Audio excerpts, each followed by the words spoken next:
नमस्कार, मी आनंद पोहनेरकर आपल्या सर्वांचं महाराष्ट्रवाणी बातमीपत्रात स्वागत करतो. पाहूया आजच्या विशेष घडामोडी. नाशिक त्र्यंबकेश्वर येथे 2027 मध्ये सिंहस्थ कुंभमेळा आयोजित होत आहे. या कुंभमेळ्याच्या बोधचिन्हाचं अनावरण सह्याद्री अतिथीगृह मुंबई येथे झालेल्या कार्यक्रमात मुख्यमंत्री देवेंद्र फडणवीस, उपमुख्यमंत्री एकनाथ शिंदे, उपमुख्यमंत्री सुनेत्रा अजित पवार यांच्यासह मान्यवरांच्या हस्ते करण्यात आलं. कुंभमेळ्याच्या लोगोसाठी कुंभमेळा प्राधिकरणाच्या वतीनं स्पर्धेचं आयोजन करण्यात आलं होतं. या स्पर्धेत सुमारे 3,000हून अधिक स्पर्धकांनी सहभाग घेतला. या स्पर्धकांमधून 3 उत्कृष्ट स्पर्धकांचा यावेळी मुख्यमंत्री देवेंद्र फडणवीस यांच्या हस्ते सत्कार करण्यात आला. यामध्ये प्रथम क्रमांक पटकावलेल्या पुणे येथील सुमित काटे यांना 3 लाख रुपयाचा धनादेश आणि सन्मान चिन्ह, द्वितीय क्रमांक पटकावलेल्या नोएडा येथील मयंक नायक यांना 2 लाख रुपयाचा धनादेश आणि सन्मान चिन्ह आणि तृतीय क्रमांक पटकावलेल्या पंढरपूर येथील पियुष पिंपळनेरकर यांना 1 लाख रुपयाचा धनादेश आणि सन्मान चिन्ह देऊन सन्मानित करण्यात आलं. परभणी तालुक्यातील सुलतानपूर आणि पूर्णा तालुक्यातील सातेगावने स्वगणना मोहिमेमध्ये उल्लेखनीय यश संपादन करत 100% स्वगणना पूर्ण करणारे गाव म्हणून मान मिळवला आहे.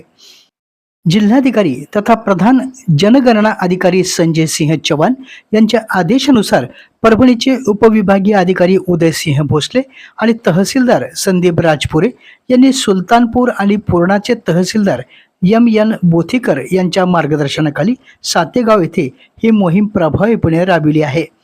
प्रशासनाने गाव पातळीवर नियोजनबद्ध जनजागृती करत नागरिकांचा सक्रिय सहभाग सुनिश्चित केला. स्वगणना प्रक्रियेसाठी परभणी तालुक्यातील नायब तहसीलदार राजकुमार राठोड, प्रगणक देविदास डुकरे, पर्यवेक्षक राजेश भिसे, ग्राम महसूल अधिकारी राघोजी रणकाम, पोलीस पाटील पंढरकर तसेच ग्रामपंचायत सदस्य यांनी, तर पूर्णा तालुक्यामध्ये फील्ड ट्रेनर, मंडळ अधिकारी, ग्राम महसूल अधिकारी, कृषी पर्यवेक्षक, महसूल सेवक यांनी जनजागृती करून नागरिकांना प्रत्यक्ष मार्गदर्शन केलं. स्वगणना कशी करावी याची माहिती देऊन प्रक्रिया पूर्ण करून घेण्यात आली. सुलतानपूर गावात एकूण 20 गणना घरे असून गावाची लोकसंख्या 167 आहे. विशेष म्हणजे या गावामध्ये माजी विभागीय आयुक्त सुनील केंद्रेकर यांचीही स्वगणना यशस्वीरित्या पूर्ण करण्यात आली. प्रशासन, महसूल यंत्रणा आणि ग्रामस्थ यांच्या समन्वयातून साकारलेलं हे यश आता इतर गावांसाठी प्रेरणादायी ठरत असून लोकसहभागातून 100% यश हा संदेश सुलतानपूरने प्रत्यक्ष कृतीतून दिला आहे. नागरिकांना शासनाच्या सेवा विहित मुदतीत मिळाल्या पाहिजेत यासाठी प्रत्येक अधिकाऱ्याने जबाबदारीने काम करणं आवश्यक असल्याचं सांगून कोणताही अर्ज विनाकारण प्रलंबित ठेवू नये, तसेच सेवा वितरण प्रक्रियेमध्ये दिरंगाई होणार नाही याची दक्षता घ्यावी अशा सूचना जिल्हाधिकारी संजय सिंह चव्हाण यांनी दिल्या आहेत. महाराष्ट्र लोकसेवा हक्क अधिनियम 2015च्या प्रभावी अंमलबजावणीबाबत जिल्हाधिकारी संजय सिंह चव्हाण यांच्या अध्यक्षतेखाली आढावा बैठक आज बुधवारी जिल्हाधिकारी कार्यालयात घेण्यात आली.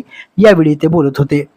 या अनुषंगानं बैठकीमध्ये महाराष्ट्र लोकसेवा हक्क अधिनियम 2015 अंतर्गत 2026 आणि 27 मधील अर्ज, सेवा वितरण आणि प्रलंबित प्रकरणाचा विभागनिहाय आढावा घेण्यात आला. या प्रसंगी जिल्हा पुरवठा अधिकारी विलास मुसळे, समाज कल्याण विभाग सहाय्यक आयुक्त राजू एडके, जिल्हा अधीक्षक भूमी अभिलेख प्रताप चौधरी, कामगार अधिकारी TE कराड, कौशल्य विकास, रोजगार आणि उद्योजकता विभागाचे सहाय्यक आयुक्त प्रशांत खंदारे तसेच विविध विभागाचे अधिकारी कर्मचारी या बैठकीला उपस्थित होते.